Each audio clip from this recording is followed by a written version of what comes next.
Je voulais vous présenter un produit en fait qui a sauvé totalement mon allaitement. Donc moi, dès que j'ai accouché, dès la première instant, même le pot à pot, j'ai eu des crevasses sur les tétons. C'était vraiment très douloureux. J'en pleurais et puis au début, on me disait bon, ben, mets le bébé parce que je voulais allaiter et je me suis dit ah, c'est une torture. C'était comme des coupures. Donc, ce que j'ai fait, c'est que j'ai demandé conseil à la sage-femme qui m'a dit que le positionnement de la petite était bien, mais que peut-être qu'avec des faux tétons, ça pourrait faire quelque chose.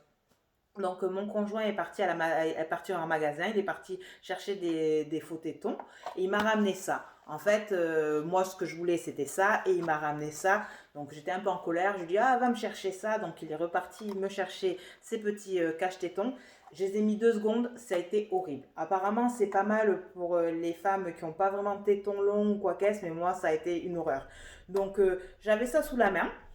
Et la crème également, la crème pour les tétons. Donc j'ai commencé, je me suis dit, bon, ben, pourquoi pas, allez, mettons ça. Donc en fait, ça se présente, il y a des petits joints en silicone comme ça et des petits caches de deux différentes versions.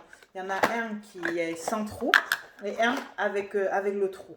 Donc moi, ce que je faisais en fait, c'est que je mettais ça sur mon sein, exactement comme ça. Et en fait, ce qui se passe, c'est qu'il y a l'écoulement en fait du lait maternel qui reste dedans et notre téton en fait est à l'intérieur et c'est cicatrise tout le temps en fait. Il est tout le temps dans le lait maternel. Donc ce que je faisais, c'est que je mettais de la crème et ça et j'alternais. En fait, je faisais un sein qui faisait que la tétane entier et après l'autre sein. Et ça a vraiment bien marché, ça a cicatrisé et j'ai vraiment de la chance parce que sinon moi j'allais arrêter franchement d'allaiter. On a même testé les petits biberons à la maternité. La petite les a refusés. Et heureusement, enfin, ce qui m'a permis de me dire, allez, il faut quand même continuer à allaiter. Et ça a été assez miraculeux quand même parce qu'au bout de allez, 2, 3 jours, on va dire, j'avais beaucoup moins de crevasses. Il y avait toujours un peu, mais ça me faisait beaucoup moins mal puisqu'il y avait le délai et ça stimule énormément la lactation. Donc pour celles qui n'ont pas beaucoup de lait aussi, ça peut être pas mal. Moi, j'en avais beaucoup. Après, c'est vrai que sous le vêtement, c'est pas super top, c'est pas super joli. On voyait un petit peu, et puis des fois, ça coule un petit peu, surtout ceux qui ont les petits trous comme ça.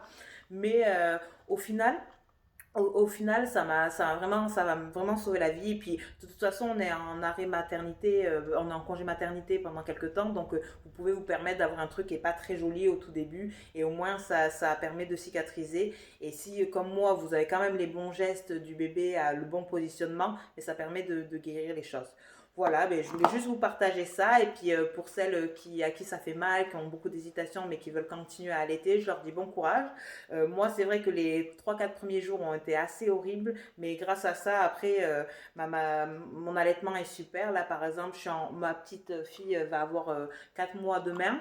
Et honnêtement, je continue à l'allaiter. Et là, j'allaite sans souci et sans pression. Voilà, à plus tard, peut-être pour une nouvelle vidéo. Bye.